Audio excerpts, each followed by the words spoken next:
breaking news today. Please subscribe and then check notification box to get all breaking news alert. 5 big companies just stabbed Trump in back with sick announcement about who they're working with. There has practically never been a better time to be in business than right now with President Donald Trump in the White House. He's done more for workers and companies in his first few months than his predecessor did in 2 presidential terms. The economy is booming because of this incredible businessman. Now, 5 major companies have just decided to stab him in the back at once with a disgusting announcement. Apparently, they don't care that their businesses are better under Trump since their disdain for him seems to supersede all else.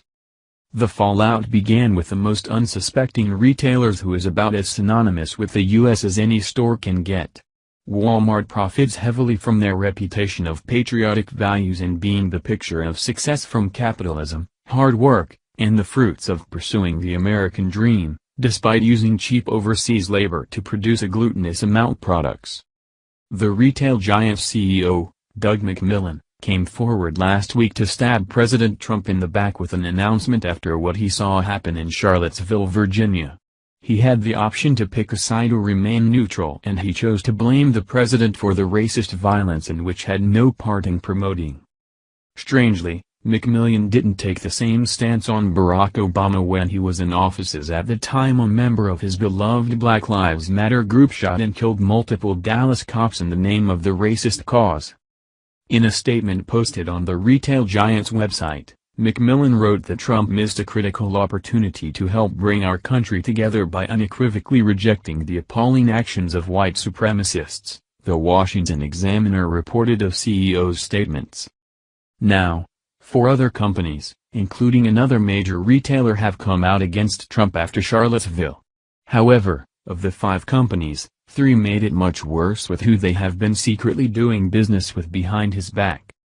Amid the flood of CEOs rushing to distance themselves from Trump, who committed a sin in their eyes by calling out both the white supremacists and the Antifa crowd, was Marcus Lemonis, who is the CEO of one of NASCAR's biggest sponsors. Representing the major outdoor retailer, Camping World, Lemonis appeared on CNBC's Power Lunch, where he seemed to suggest he wouldn't be shattered if people who supported Trump's comments decided to shop elsewhere. So basically he told all of us NASCAR fans to shop elsewhere. Publicly announcing that Trump supporters are not welcome at your business is not good for profits. However, all business sense has gone out the window with common sense in the aftermath of Charlottesville. 3 other companies who jumped aboard the blame train don't really care about American money and coming out against Trump this week since they're getting it from our enemies. The Washington Free Beacon explains. Several prominent U.S. companies that have distanced themselves from the Trump administration over its response to the recent violence in Charlottesville, Virginia, continue to do business with the extremist Iranian regime, sparking accusations of hypocrisy from a leading advocacy group that works to expose Iran's global atrocities. Major U.S. companies such as airplane manufacturer Boeing, General Electric, and industrial company Caterpillar all issued public statements distancing themselves from President Donald Trump over what they viewed as his failure to adequately condemn the recent riots in Charlottesville, where far-right white nationalists and neo-Nazis clashed with leftist counter-protesters. While each company was quick to distance itself from the Trump administration and condemn the open racism and bigotry on display in Charlottesville, all 3 of the corporations continue to do business with Iran, an openly anti-Semitic regime that threatens to murder Jewish people and endorses leading racists such as David Duke. Considering the incredibly disgusting double standard of coming out against Trump for not condemning white supremacists and quickly as they thought, it seems that these 3 companies are more about grandstanding the president than what they are actually saying. What makes it even worse, is that all of these corporations also have refused to sign on to pledges to refrain from doing business with Iran due to the regime's pursuit of nuclear arms and continued sponsorship of terrorism, including operations targeting U.S. forces, according to the Free Beacon.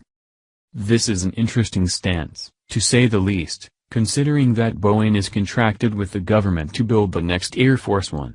This activity has sparked concerns from lawmakers and U.S. officials that Iran will use any new Boeing planes to boost these operations, The report noted. It's a big slap in the face for these companies to come out and make statements like, "There is no room for hatred, racism or intolerance," as Caterpillar recently said while increasing relationships with one of the most hateful, anti-American countries in the world. Thank you for watching this video. What do you think about this? Share this on Facebook and Twitter along with your comments.